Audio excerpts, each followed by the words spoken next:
Hi, I'm Israel. And I'm Adrienne Houghton, and you're watching In This Room on MadameNoire. Can you help me? There's a piece of hair on my eyelash. Look up. I will try to be my true self here. There you go. You got this. If he never had to be seen, like, he would prefer that. Romantically, me. I had told Angie Beyonce that Israel at the time was my neighbor. He lived downstairs, and I was on the 4th floor, he was on the 2nd floor, but we would constantly like get packages for each other, like that sort of thing. Like, if you're out of town, I'll look out for you. If I'm out of town, you look out for me. And I had started setting him up on dates with some of my friends. And I would be like, you know, okay, so remember the one you went here in New York? Went on a date to that great place, Sushi Samba. Which is no longer. It's funny. She catches an attitude about it, but she's the one who set the date up. I get mad. It's just annoying to me now a little bit. But at the time, I didn't care, obviously. But the other girls that I sent him on a date with, she actually came and was at our wedding. The one from Sushi Samba, not so much. Okay, so I had set him on dates, and the girls would come back, and they'd be like... 5 years ago, folks. And I set the date up. Still not the point. I remember just being like, when they would tell me, oh, I like Iz, but you know, I don't know. I'd be like, you don't know? What do you mean you don't know? Like, he's a great guy, he's smart, he's successful, he's got a great smile, he's got dimples, he's music, like, what? Like, I would get annoyed to the point where one of my friends was like, well, girl, you like him so much, why don't you date him? And that was like the first time I was like, oh, that's a good, but then I was like, wait, what? So I realized that I had a crush on him. And I told my friend Angie, and she's like, well, you know what you have to do? You have to kiss him to know that it works. Like, until you kiss him, like, you're not gonna know if it's like romantic. Because you could really like somebody, but you don't know if it's gonna go there if you kiss them. So I will never forget, we were on my deck outside of my house, and you came upstairs, we were just sitting there, and like I leaned on him like this, and then I kind of just positioned my face up for a kiss. And then we kissed. And it was the best. And it was amazing, and now I'm married to him, so there goes that. So it really was the best. It was the best. There you go. We're obviously talking, and I'm like, you know, I'm getting ready to pack. I'm going to Mexico next week. Like, if you want, like, come with us. I'm going on like this big group chat. It was fully paid for. You know, when you try to invite your friends on your fully paid for situation. I was like, they're setting me up. I swear, till this day, we say that room looked like the real world. You know, like one of those apartments or like a huge living room and all these bedrooms. So I'm like, no, there'll be room for you. Like, come. Julisa's coming, who's also a mutual friend of ours. And I was like, come, it'll be all of us there. And funny enough, that's where the paparazzi took pictures of us. So technically, they captured our first date beautifully. Yeah. That'll put the pressure on you to be like, how do we define our relationship? Like, if that wasn't like the moment to be like, so are you guys together or are you not together? And we decided that we were. Yeah.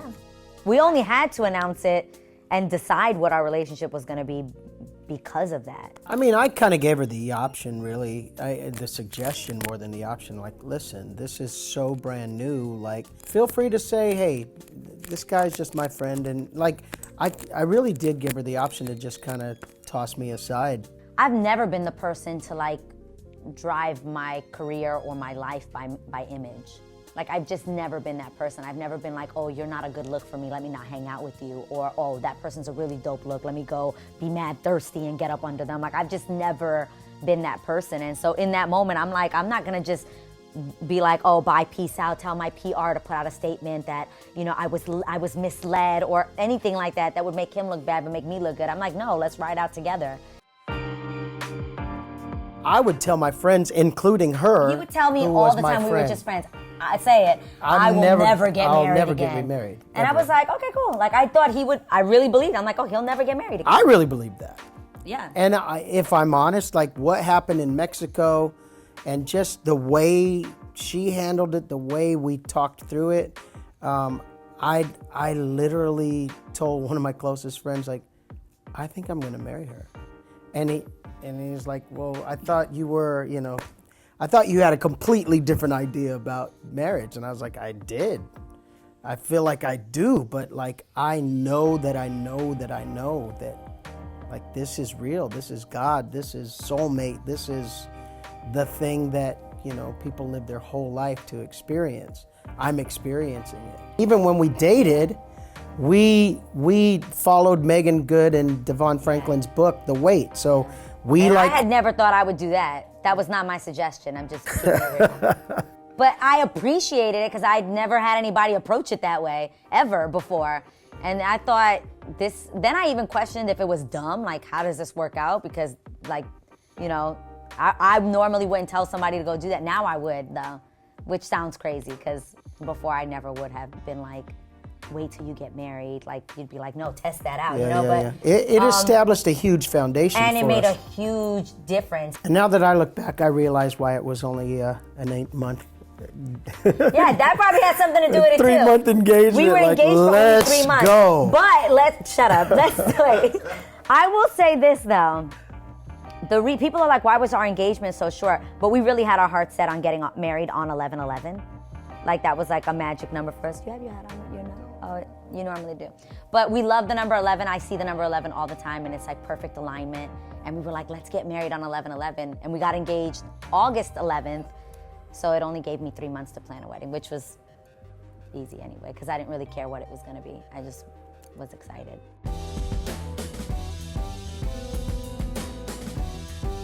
It's a scary feeling, and I think for a lot of women, when you've been in a relationship for a really long time, I think the hardest thing to come to terms with is, oh my God, that era of me and him is over. It's not that like you're mourning that, like, oh, I loved him so. It's no longer that. It's more like that era and what I thought I wanted for so long, like that's over now.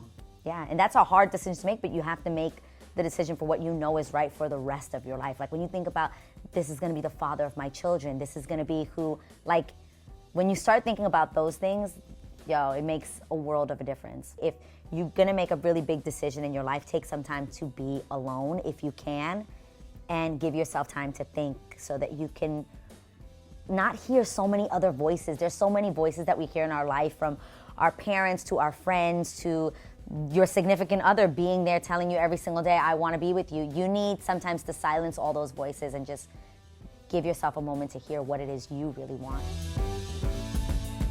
The process has been great. My older daughter, like, at the beginning was a little hesitant. Now she's like our BFF.